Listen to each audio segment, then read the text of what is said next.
The views and opinions expressed in this program are those of the individuals involved and do not necessarily reflect the official policy or position of Radio Agri 90.1 FM management.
And we are back on another episode of Wanna Know, your weekly dose of gender power. Still here on Radyo Agri 90.1 FM Filmec, kasaganaan para sa bayan.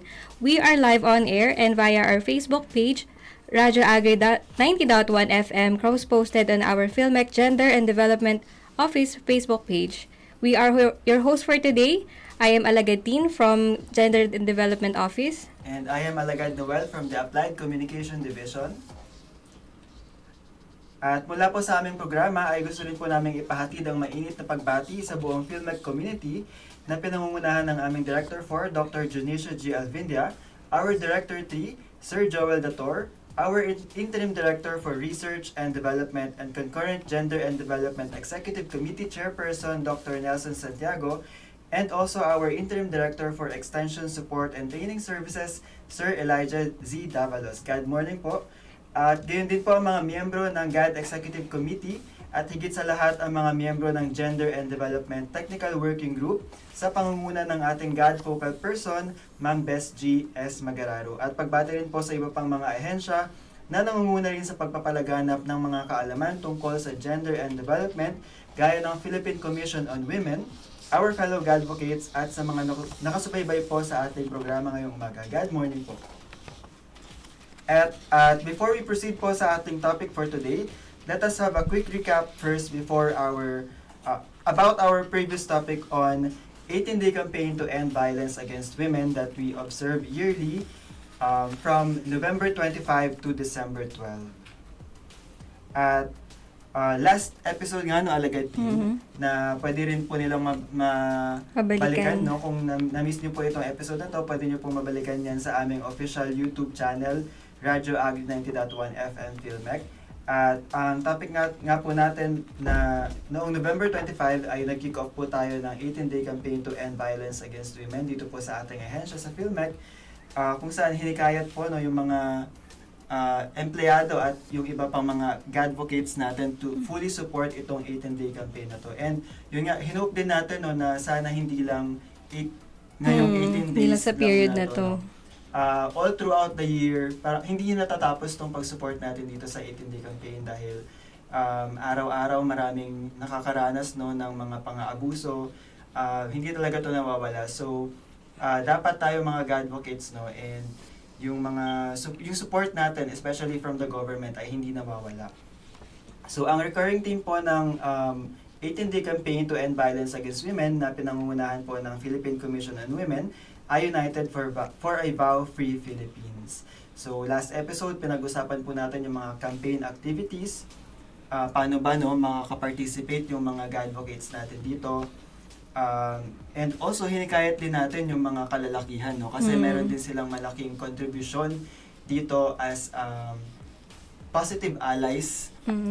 Once kasi na parang nagiging role model sila, no? So once nakita nung mga batang mga boys, no, na fully supported ng mga kalalakihan itong 18-day campaign to end violence against women, paglaki nila, no, madadala nila yon. So ayun yung mga mahahalagang topic na diniscuss natin last episode. Also yung campaign key objectives, bakit ba ito mahalaga?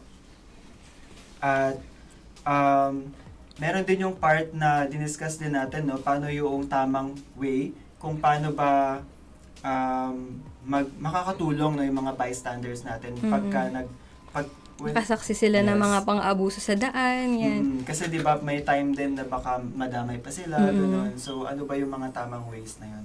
So sa topic natin ngayong umaga, no, syempre meron tayong, as promised natin sa mga nakasubaybay sa Wanna Know, kung ano nga ba yung mga dapat nilang abangan. So ito na yun, we have guests, no? Yes. Surprise guest para na makakasama natin ngayon para mas mabahagian pa natin sila, no, ng kaalaman tungkol dito sa ating kampanya na ito. So, to introduce alagad din yung topic natin ngayong araw. Ano nga ba ito? Parang hindi na to bago sa atin kasi kung babalikin natin yung mga previous episodes natin, lagi natin itong napag-uusapan. Kasi nga naman napakahalaga din itong topic na ito na hindi lang, dito lang natin pag-uusapan sa period na ito, kundi everyday. Kasi nga sabi nga ni Alagad Noel kanina, yung abuso naman, it happens everyday. So, to go with our topic, pag-uusapan natin yung Republic Act 11313 or yung Safe Spaces Act or yung Bawal Bastos Law. So, sa episode na to, sasamahan tayo ng ating mga resource person from the Philippine National Police, Science City of Muñoz. Kasama po natin si Police Master Sergeant Gladys Neri. Siya po ay isang investigator sa Women and Children Protection Desk ng PNP Muñoz. And also we have Police Senior Master Sergeant Mel C. Hipolito. So, ayan po. Good morning po. Good morning po. Ma'am Melcy and Ma'am Gladys. So, welcome po sa ating himpilan, Radyo Agri 90.1 FM. Ito po ang programang Wanna Know, your weekly dose of gender power. Baka meron po kayong mga gustong batiin po sa inyong opisina o mga personal greetings po ninyo. Unang-una po, good morning po sa mga viewers po natin or listeners po natin. Unang-una po, gusto po namin batiin yung amin pong napakabait po na Chief of Police. Pinayagan niya po kami ngayon na umattend dito para po makapag-guest sa show po ninyo. So, Sir, Police Lieutenant Colonel Andres D. Calawa Jr. Sir, good morning po. Binabati po namin lahat ng mga office personnel po namin, yung PCR, si Betchay, si Johnny, and lahat pa po. Baka meron kaming hindi mabanggit, magtampo. And syempre, binabati ko yung aking paboritong anak. Paborito ko po kasi nag-iisa lang po yung anak ko. Noah Calineri. Hello anak, I love you. Ayan po, ma'am. Hello po, good morning po sa ating lahat, lalong-lalo na po sa mga tagapakinig ng Agritech Radyo Agri 90.1. Nais ko lang pong batiin yung mga anak ko, si Missy Miles Bidacana, estudyante ngayon dyan sa Bachelor of Arts dito po sa CLSU second year. Si Missy Miles Bidacanay, yung pangalawa ko pong anak si Marian Ray Hipolito, and yung bunso ko po si Renson Roy Hipolito. Yan lang po. At saka sa mga kasamaan po namin dyan sa Science City of Muñoz Police Station. Good morning po. Thank you po Ma'am Melcy and Ma'am Gladys sa pagpapaunlak ng aming imbitasyon na makasama po namin kayo dito sa aming programa na Wanna Know. At para po mag-jump na po tayo agad na sa ating interview. You're always questions. welcome naman po. And thank you po ma'am. And Alagad Team. Yes, so for our first question po para sa ating mga listeners, ano po ba yung ibig sabihin nga ng RA 11313 or yung Safe Spaces Act po? Okay po. So, basically po, itong Safe Space Act po natin, o yung tinatawag po natin na Anti-Bastos Law, it's a protection of the community. It's either you're male or female or members of the LGBTQI po. It's your protection po against unwanted po na mga mga sexual violence po or gender abuses. So, it's either verbal, emotional, or physical. Is it because of your sex, gender, or your sex orientation? Yung po, kinikater po ng batas po natin na to. Yun po nabanggit niyo po. Ano naman po yung mga kinakailangang ipasa ng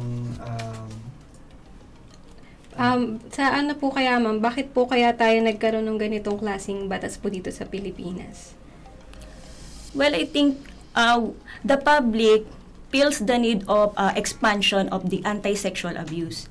Kasi when we say anti-sexual abuse, it limits the perpetrator. So, dapat meron lang siyang authority sa'yo. And also, the place, the venue. So, sometimes it limits on school and also workplace. But on this act, nag-expand po siya. So, it includes now public, including transportation, or any other private entities po na. And it also, pati po yung perpetrator niya, nag-expand. Hindi kailangang meron siyang authority sa'yo, no? So, anyone na po dito. So, the public feels the needs for it and binigay naman po ng batas natin na ito. Parang nabanggit din po namin before, ma'am, no, sa mga episode po namin na yun nga po sa mga public spaces. Kami po personally, napapansin na po namin sa mga public utility vehicles. Yes na, pero kami po kasi aware kami about this law. So, kaya po namin napapansin. Yung meron na po silang mga poster na bawal bastos law. Ayan. So, siguro po na sa mga nagko-commute lagi, we hope na napapansin nila yon na nagkakaroon sila ng curiosity about doon po sa bawal bastos. Kumbaga, nagkakaroon na po ng more on awareness po. Kaya importante din po yung mga nakikita natin.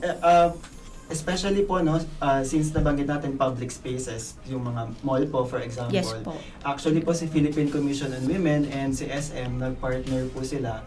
Kasi kung mapapansin naman po natin, di ba, ang daming tao sa mall. Yes po. So, yun yung perfect na parang venue to really promote itong It Hindi Campaign to End Violence Against Women or yung Bawal Bastos Law natin, RA 11313 or Safe Spaces Act. So, sa mga ganito po, ma'am, na for example, sa mga situation, ano po yung mga halimbawa, no? O yung mga acts na itinuturing natin na gender-based sexual harassment sa ilalim po ng RA 11313. Kasi baka po sa mga nakikinig ngayon, hindi nila alam na commit na pala nila before or hindi sila aware na yung ginawa pala nila is labag pala yun sa batas. So ano po yung mga acts na ito? Okay po, magandang tanong po yan. So basically po, yung pinaka most common example po is yung catcalling in public po. So it includes whistling, ganun po. Or sometimes naman po, you are giving comments which is unwanted, particularly to the body of the women. And also, yung lahat pa po nung mga... It also includes social media, no? So, nagko-comment ka po, hindi naman po unwanted yung comment mo, and also nakaka-offensive po siya. And also, kahit PM po siya, when you're sending nude photos, for example, pwede rin pong sa mga boyfriend, girlfriends po, although you exchange po, for example, yung masaselan po mga photo, nag-exchange po kayo ng masaselang photo. But then during po na hindi na po kayo okay, pinili po nung partner na i-release po itong mga photos na po ito. So definitely, violation po siya sa of this act po. At may nakalimutan pa po ba ako? Meron lang din po akong idadagdag tungkol sa pwede rin pong pasok din po kasi ito sa yung stalking na tinatawag. Kumbaga yung sinusundan mo yung isang tao na yung sinusundan mo is ayaw niya. Sa feeling niya ayaw niya. Parang ganun. Then yung the way you look din minsan kung yung tinitignan mo, parang ayaw niya yung pagtingin niya sa'yo, parang nababastusan siya. Yun din po. Pwede under din po yun sa Anti-Bastos Safe Spaces Act. So, yan po, yan. Sa mga karadyo po natin, na-enlighten naman na po tayo kung ano ba itong mga acts dito sa ilalim po ng RA 11313 na pwedeng maparusahan. So, kung hindi po tayo aware dun sa mga bagay na yun at nagagawa po natin, parang ito din po yung perfect venue din or time to reflect sa ating mga actions. Ma'am, pagdating naman po sa implementation and enforcement, ma'am, paano naman po kaya or sino-sino po yung pangunahing ahensya po na meron pong responsibilidad sa pagpapatupad po ng RA 11313 po? Okay, so ang mga agency po na involved dito is of course PNP, pero hindi lang naman po kami dito. Kasi po yung mga mismong agency po kung saan po yung workplace po ng isang tao po natin or kung hindi man po work, masabi po natin school, meron agency po din sila sa pagpapatupad nito. Why? Because mismong yung sa law po na ito, inuutusan nyo po yung bawat ahensya po sa atin na mag-create po ng policy para, kasi hindi lang po ito criminal administrative din po siya. So kung nag-formulate po tayo ng policy, meron po tayong susundin. Everyone is bound po na sumunod po sa policy na to and guidelines po na ginawa ng agency.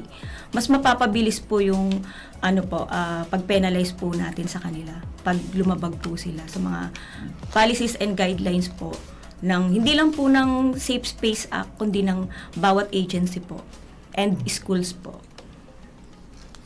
And sa under pa rin po ma'am ng implementation and enforcement po, like yung example ko po kanina sa mga public transportation, ano po kaya yung pwedeng gawin ng mga drivers or operators upang masunod po yung batas? So yung example ko nga po kanina is yung may mga posters po na ganun sa mga public utility vehicles. Paano po pag sila po mismo yung hindi po sumunod sa mga ganun po? Well, kapag na-violate naman kasi ito, once a woman or a person feel talaga na na-violate siya, he has all the rights naman po para magreklamo. So of course, kung pumunta po siya sa opisina namin, i-cater po namin to. And we will let po yung nirereklamo niya po na pag-explainin po siya. Pero at the same time, i-inform din po siya na baka po kasi yung ang nangyari po dito kasi driver po, no? So kasi dapat talagang full respect po tayo kasi sa mga pasahero po natin. Hindi po natin alam yan. Baka isang vulnerable na babae po talaga, single and bata pa po. So simpleng mahilig po kasi yung iba, parang nakikipagkwentuhan, tinatanong po ng kung ano-anong bagay, like nag-uumpisa po yan, ano ba ate, may boyfriend ka na ba, single ka ba, may asawa ka na. Hindi po nila napapansin na na-o-open po nila yung pasahero nila, especially nga po kung baka night po yan o nag-iisa po siya na pasahero and women or child, talaga pong automatic na meron pong talagang abuse o na mararamdaman po nila na fragile po sila during that time.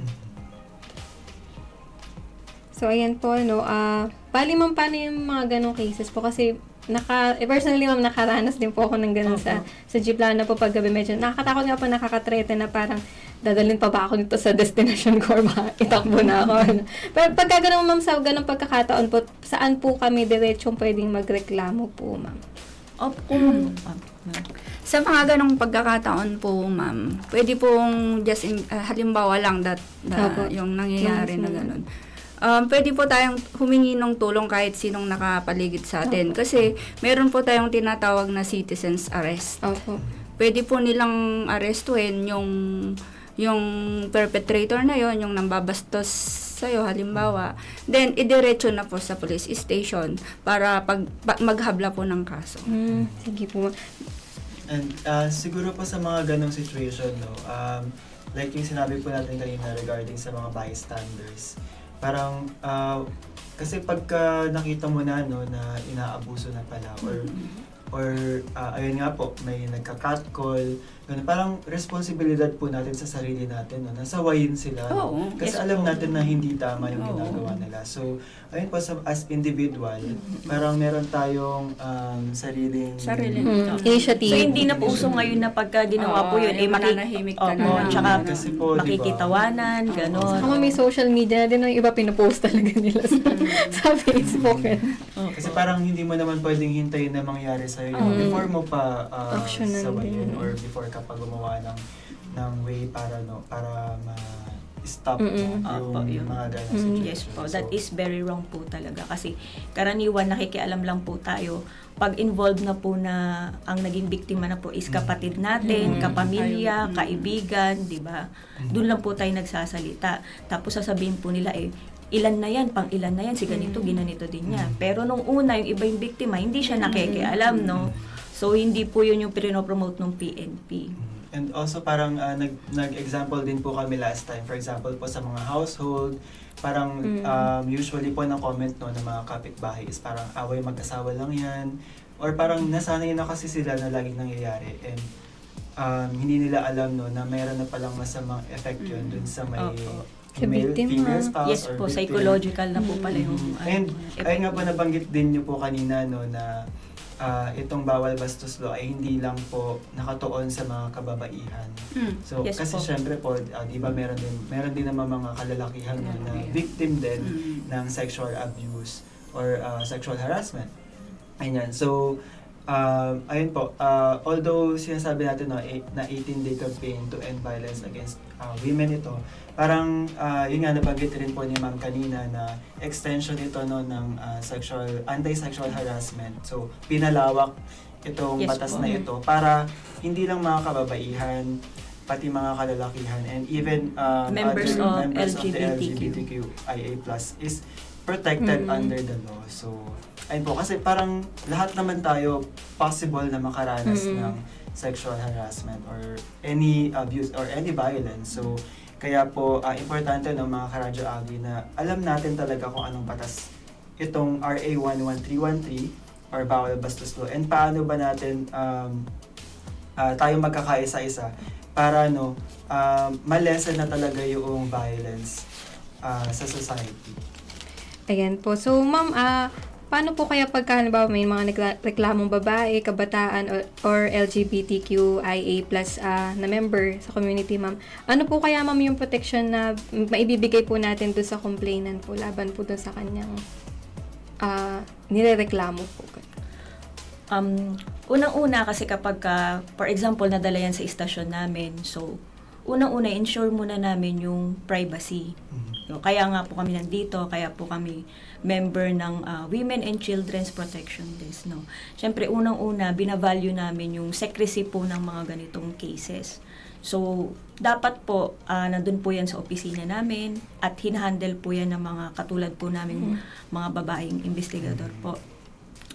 And, syempre po, kung makikita po natin na, una-una po kasi yan, magiging presence po yung trauma dun sa mga biktima, especially po kung bata po yan. So, yun inintay po muna natin. Kina-counseling po namin. Pero kung hindi po pa rin po namin kaya talaga, humingi din po kami ng tulong ng DSWD. Yun po. Medyo sa kanila po, madami pong experts sa kanila sa mga ganyan. So, kailangan po mapakalma po muna natin yung bata at medyo mawala po yung trauma po muna niya sa pinagdaanan po niya. So, yun po. At the same time din po, ihiwalay din po siya, separate din po siya sa perpetrator niya kasi hindi naman po makakapagsalita yan at dahil natural pa po yung takot niya dun sa perpetrator po niya. Yes po, ma'am. Pagdating naman po, ma'am, sa online harassment, kasi parang dito po medyo mahirap po magreklamo, no, kasi nangagaganap po siya sa online, no. So, kapag meron po tayong mga pagkakataon na meron pong nakakaranas ng online harassment, cyberstalking, or yun nga pong non-consensual sharing of images, paano po ito matutugunan, ma'am, kung sakali pong may magreklamo po sa inyo, ma'am, ganun? Lalo na po pag yung perpetrator is nasa malayong lugar, kung yung ganun, ma'am, na scenario po. Or pwede po kaya mang gamitin na evidence, no, yung mga screenshot, ganun po. Tungkol naman po dyan, bale sa pag may mga ganyang reklamo po na pupunta po sa station, sa mga online, mga ganun. ini-interview pa rin naman po namin sila sa mga details na kailangan. Pero usually po kasi meron po kami talagang separate unit. Diyan po yung cybercrime unit po na talagang sila po yung expert para po ma-determine or ma-locate din po kung yung perpetrator, yung poser or na tinatawag o yung mga nangaharas through online. Meron po talaga kaming separate unit dyan para mas mapadali po na mahuli po yung perpetrator na yun. Tungkol naman po sa screenshot, pwede rin naman po iyon na gamitin na as evidence. Pero yun nga po, sa cyber unit po talaga siya, cybercrime unit po talaga siya mag-fall.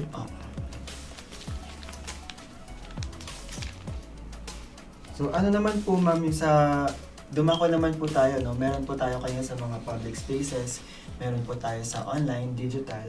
Pagdating naman po sa workplace and school policies. So ano naman po yung mga responsibilidad ng mga employers at school administrators po sa ilalim ng batas na ito. So dito po kasi sa PhilMec, meron po kaming Yung tinatawag po namin na Committee on Decorum and Opo. Investigation, ma'am, na kung saan meron pong magaganap man na harassment or any form of it, ma'am. Doon po pwedeng dumulog yung ating pong mga empleyado, ma'am, para ma-actionan po yung kanilang mga naranasan po na abuso. So, yun ma'am, pagdating po sa amin dito sa agency, meron po kaming ganun.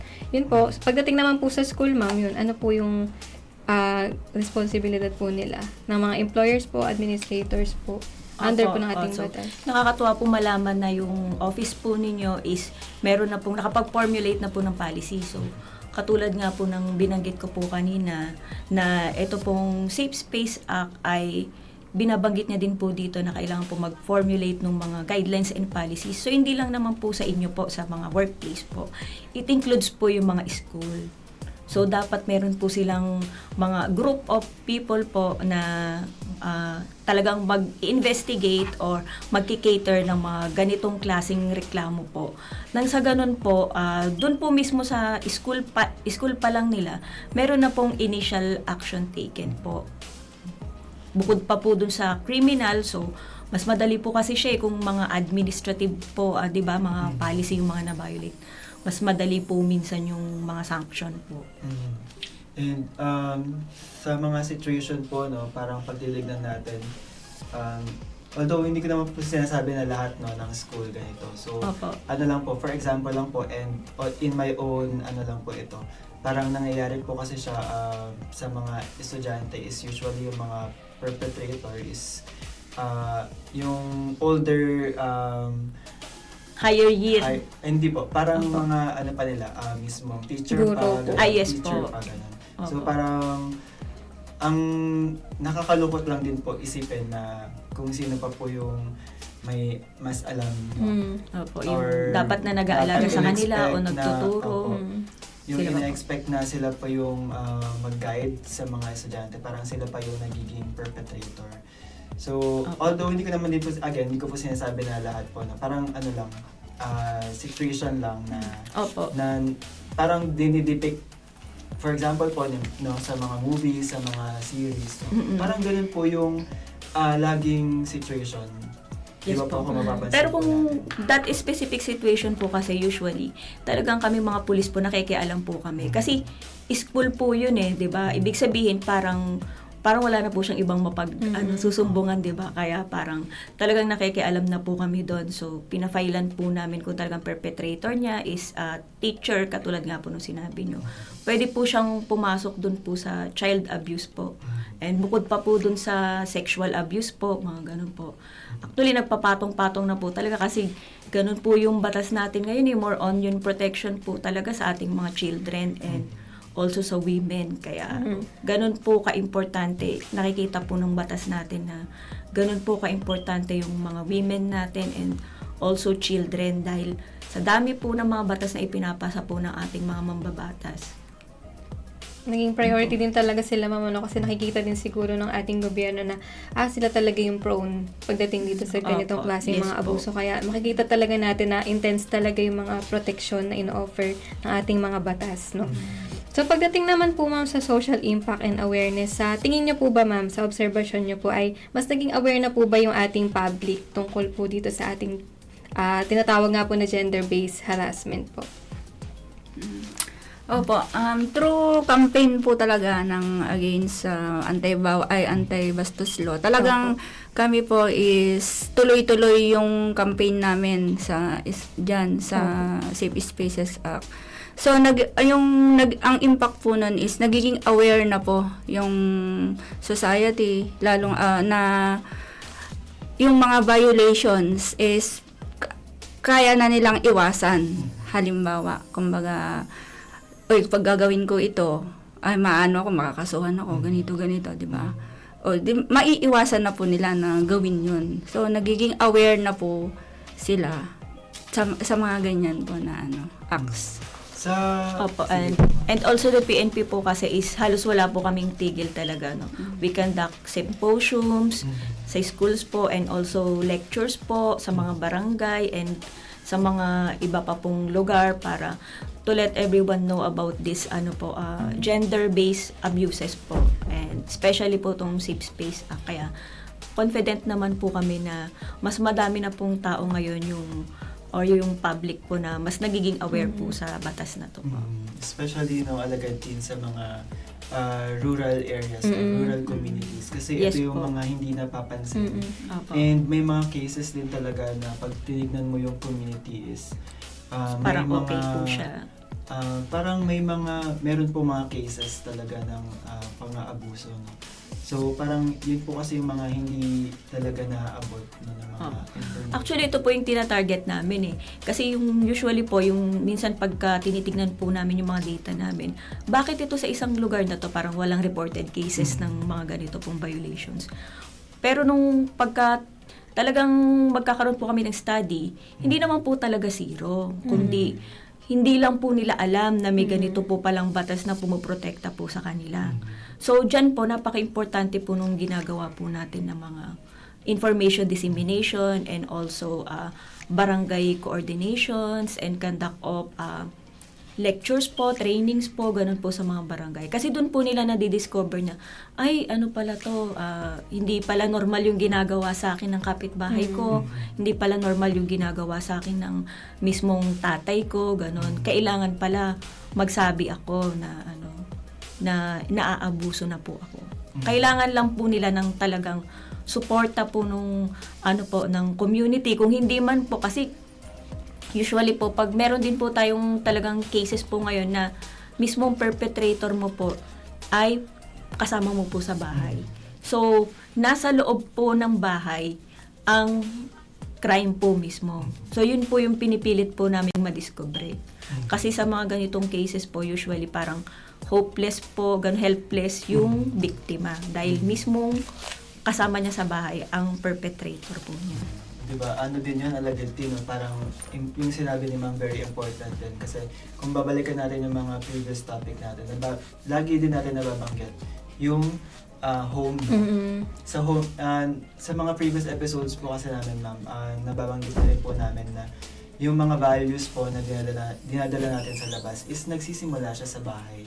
So lahat po ng dinadala natin sa labas is nagsisimula sa ating tahanan. So kung ano yung tinuro sa atin ng parents natin, yun yung madadala natin. So Yes. Kung sa mga parents po aware sila about this law, parang ito yung magandang pwede nilang maituro sa mga anak nila na parang magpapasa-pasa na po kasi yung ganong Magiging values. domino effect po siya. So, and yung nabanggit niyo po kanina, yung mga maling akala, no? Siguro po kasi pagka feeling nila, pag nagsumbong sila, baka sila pa yung Mas mapasama. mas- May mga mas ganun mapasama. pagkakataon po kasi. parang ano na rin parang sasabihin ng society na, for example nga po, sa situation po na example nyo kanina, ma'am, is yung pagtatay, no, yung perpetrator. Tapos anak po yung victim. Parang in my own perception, parang sa mga napanood ko na rin po, since ayun nga po, siguro pag ganun kasi yung mga napapanood natin, parang ano na rin yun because yun yung Sumasalamin sa ating kapaligiran. society, ganun. Parang yun na yung society natin. Kaya yun din yung dinidepict nila sa mga movie. So parang siguro pag doon, kasi pag nireport mo yung sarili mong tatay, parang ikaw talaga titignan na masama. Parang tatay mo pa rin yan. Parang ganun po yung sinasabi lagi na tatay mo pa rin yan. Ganun. So parang meron na po ba tayo mga ganong cases, ma'am, na Yes po, personally po ako po. So, yung mga previous cases ko po ganun po, mismong tatay niya po yung nireklamo niya. And sa ano po natin, sa batas po natin, parang napakataas po ng impact po nung ikaw po mismong anak, magsasalita ka po against sa magulang mo. Parang mas mabigat nga po yung ano talaga, yung statement po ng bata kapag ganun. So, sa base po sa experience ko naman, parang kakampi naman po natin yung justice sa mga ganong sitwasyon po. Ang nakikita ko lang po dyan na unang-una nating magiging problema is yung, actually hindi naman po ito problema, kailangan lang po nating ng coordination with other agencies, like po yung unang-una po natin kasing gagawin, kailangan i-separate po natin yung perpetrator. So hindi po pwedeng habang nirereklamo nung anak yung tatay niya. No? Opo, yun po yung hindi po pwede. So, kailangan po talaga natin ng tulong ng ibang agency, like CSWD po. Ganun po, para immediately po, mailikas po yung bata dun po sa kanyang mismong perpetrator. Importante po kasi yun. Bali ma'am, share ko lang din po kasi recently din po bumisita po ulit kami dun sa DSWD Home for Girls naman po. Bali sa Palayan po yun ma'am, and dun po kadalasan ma'am dinadala po yung mga batang babae po na nakakaranas ng abuso mula po sa kanilang pamilya. Tapos parang dun po sila nagkakaroon ng para siyang recovery facility din ma'am siya, in a sense. And then parang doon nabibigyan din sila ng chance to go on with their usual routine kasi nakakapasok pa sila sa school, sagot siya ng DSWD, mga supplies nila ma'am. Dinodonate din ng ibang mga magandang, yung mga nagmamagandang loob ma'am na para makatulong sa kanila. So yun lang din po ma'am, i-share lang din po namin. So nakakatawa din po na meron po mga ganitong facility na nagsusupport po sa kanilang recovery. Yes po. Sana dumami pa po yung mga ganitong facility po natin. Pero kami po, kasi po pagka immediate naman po talaga yung yung paglilikas po sa biktima. Alam po ni ma'am yun. Kami po mismo minsan nasa istasyon po namin pinatitira. Kung talagang emergency po talaga. O ganun po. Yun po. Dagdag lang din po sa statement niya. Na talagang kakasuhan po talaga. Kahit na tatay niya. Kasi nag-abuso po siya eh. Hindi naman po ibig sabihin yung anak is natatakot or what. Through DSWD nga po sa amin, unti-unti po namin pinapaunawa po doon sa bata na inabuso siya ng sarili niyang kamag-anak or tatay para mag-pursue po yung kaso. Opo. Kinakasuhan po talaga kahit na kamag-anak or tatay. So magiging napaka-importante pa rin po dito yung statement po ng bata. So kailangan wala pong takot para makapagsalita po ng maayos po yung bata. Opo. Sa mga ganong kaso po kaya, ma'am, ano naman po kaya yung reaction po pagka ng nanay po, for example? Ano po ba siya? Parang mayroon po bang parang hesitant din po siya? Ganun. Kasi parang syempre po, yung example din po namin last year, no? Same din po, from PNP din po, na parang okay lang sa kanya kasi mahal niya. So okay lang na sinasaktan siya kasi nga mahal niya. Ganun po. Parang yun po yung naging parang mahal ko pa siya ganun. So okay lang na saktan. So, in this case po kasi ang biktima po is yung anak niya. Ngayon po, ang perpetrator is asawa niya. Kaya po magiging napakahirap. Well, pag ganito naman po, iba't ibang po talaga, iba-iba po yung mga respond po ng mga nanay sa mga ganitong cases. Yung iba po, nakikipag-cooperate po sila. Ikino-complain din po nila, sila po yung tumatayong complainant doon sa mismong asawa nila. Well, hindi po natin maiwasan na meron pong cases din po na syempre parang proprotektahan niya pa rin yung asawa niya. So pag ganun po, kami po yung tumatayong complainant po kasi this is public crime po. So, pwede po tayong makialam sa mga ganitong klase. Hindi po natin kailangan nung, kung ayaw po mag-complain ng nanay dahil nga po, pinoprotektahan niya po yung asawa niya, is magpe-pursue pa rin po tong case na to at in behalf po of the Muñoz Police Station po, kami po mismo ang magpa-file ng case po. Sa mga part po ma'am noon, since nabanggit niyo po kanina yung mga public education po, nagkakanta po kayo ng mga Yes po. community immersion, kakonduct rin po kayo ng mga seminar. Meron po ba kayong mga naka-schedule pa po for the rest of the year, or next year po may mga naka-schedule po ba kayo ng mga ganito pong Activity mo. educational activities? Usually po kasi, lalo na po sa information dissemination, like leaflets, mga ganun.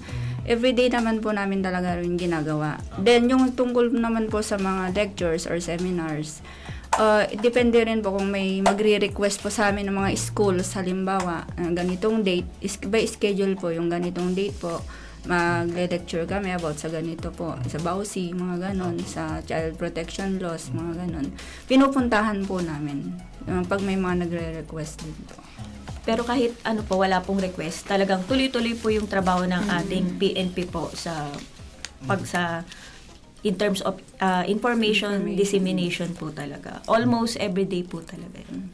And kami naman po dito po sa Wanna Know, open din naman po kami lagi to help you din po. Kasi parang sabi ko nga po kanina, mas maganda po na tulong-tulong tayo dito. No? So, ayun po, pwede rin po, ayun nga po, muli po nagpapasalamat po kami sa inyo na napaunlakan niyo po ang aming imbitasyon, and hopefully hindi po ito yung huli. No? So kasi dito po sa Wanna Know, sa more on gender and development Yes po po. talaga yung topics namin, and yung lagi po namin sinasabi kasi parang paulit-ulit yung topics. Like for example, last year po, same Opo. month, pinag-usapan po natin yung Safety Spaces Act or Bawal Bastos Law. And ngayon din po, so ito ulit yung topic natin. So parang lagi po namin sinasabi na kaya paulit-ulit tayo dito kasi paulit-ulit po no, na nangyayari itong mga ganitong yung violence, no, hindi po siya nawawala. So as long as meron siya, as long as nakikita natin siya sa society, no, na nag-exist, parang tayo, no, since we know about this law, parang tayo yung magiging instrument to disseminate information. At saka maganda din naman po na nare-refresh po talaga sila. Kasi po tayo po talaga, pag nakakalimot po tayo, ano po ba yung magandang gamot sa kalimot? Paalala po talaga. So, yan na po. Dadako na po tayo sa ating closing. So, ano po kaya yung ma'am yung pwedeng maging mensahe po natin doon sa mga tao pong nakakaranas ng harassment pero natatakot po sila ma'am magsalita o magsumbong po sa mga kinauukulan?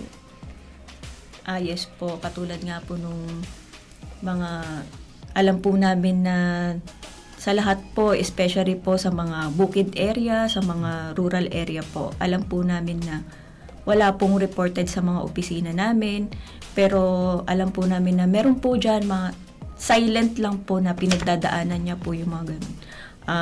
Tinitiis niya po mag-isa. Gusto po naming malaman ninyo na andito lang po kami, yung Women and Children's Protection Desk. 24 hours po kaming naka-duty. So wala pong holiday sa amin, wala pong Saturday, wala pong Sunday. Kahit gabi po, 1:00 ng madaling araw, nandito po kami. Kahit po yung iba po na hindi nyo naman po gustong mag-file ng kaso o may magreklamo. Yung iba po, gusto lang po na makakausap. Ganun, gusto lang po maglabas ng mga nararamdaman nila. Andyan po kami kahit mag-usap po tayo hanggang 5:00 ng madaling araw po. Ayan nga po. Yan po talaga. Huwag po nating sarilinin ng ating mga dinadala, kung natatakot po kayong magsumbong, sabi nga po ni Ma'am Gladys na andito lang po kami, 24 hours nga po na naka-duty. Pwede po kayong magsumbong anytime. Opo, yun lang po. Meron po ba kayong Hotline, hotline po or number po na pwede po nilang tawagan? Meron po. So, babasahin ko na lang po on air. So, maganda po kung mga viewers po natin, pwede po silang mag-take note para sa ito po. Ito po yung hotline po. Ibig sabihin, pag sinabi pong hotline, 24/7, meron po talaga ditong sumasagot po. Hindi po siya cold line. So, ang number po is, ready na po, paki-take note po, 0915-599-1424. So, ayan po mga karadyo, yung hotline po ng ating PNP Muñoz is 0915-599-1424. Again, that is 0915-599-1424. So, ayan po, kung meron po tayong mga nararanasan na abuso, na natatakot po tayong magreklamo. So, I think ito na po yung time na to end po yung ating mga nararanasan and mabigyan din po ng justice yung ating mga sarili kasi nga po ay violation po ng human rights yung harassment na nararanasan po natin. And pagdating naman po ma'am no, sa public po mismo, paano po kaya natin sila mahihikayat no, na sumalig po sa atin? Ano pong mensahe niyo po para sa kanila? Well, unang-una po, gusto po naming ipaalam sa kanila na although everyday po yung effort po namin at makasisiguro po kayo na palagi po kaming nandito, may time pa rin po talaga na kailangan po natin ng community. Anyway, ang security po ng bawat isa po talaga, hindi po yan sole responsibility po ng Philippine National Police. It's everyone's concern po. So, ang kailangan lang po natin, ang pakiusap lang po natin, makialam. Kasi yun po yung sinasabi nyo din po kanina, nagkakaproblema lang po tayo pag meron pong walang pakialam. So, yun po yung panawagan po natin. Makialam po tayo, maging concerned po tayo. Kung meron pong kailangang impormasyon yung mga pulis na kailangan po naming malaman, makasisiguro naman po kayo sa confidentiality po ng personality po ninyo or ng information po na idadivulge nyo po sa amin. So, ayan po mga karadyo. Ayan po, dito na pagtatapos yung ating interview po sa ating mga resource person from PNP and kasama po natin ngayon si Police Master Sergeant Gladys Neri and Police Senior Master Sergeant Melcy Hipolito. So, Ma'am Melcy, meron po kayong mga public service announcement? Yes po, meron lang po kaming announcement from Human Rights Office. Babatiin po namin ulit kayo ng magandang umaga po sa ating lahat, lalong-lalo na po sa ating mga tagapakinig ng Radyo Agri 90.1 FM Filmec. Nais lang po naming ipabatid na ang Science City of Muñoz Police Station sa pangunguna ng ating acting Chief of Police na si Police Lieutenant Colonel Andres D. Calawa Jr.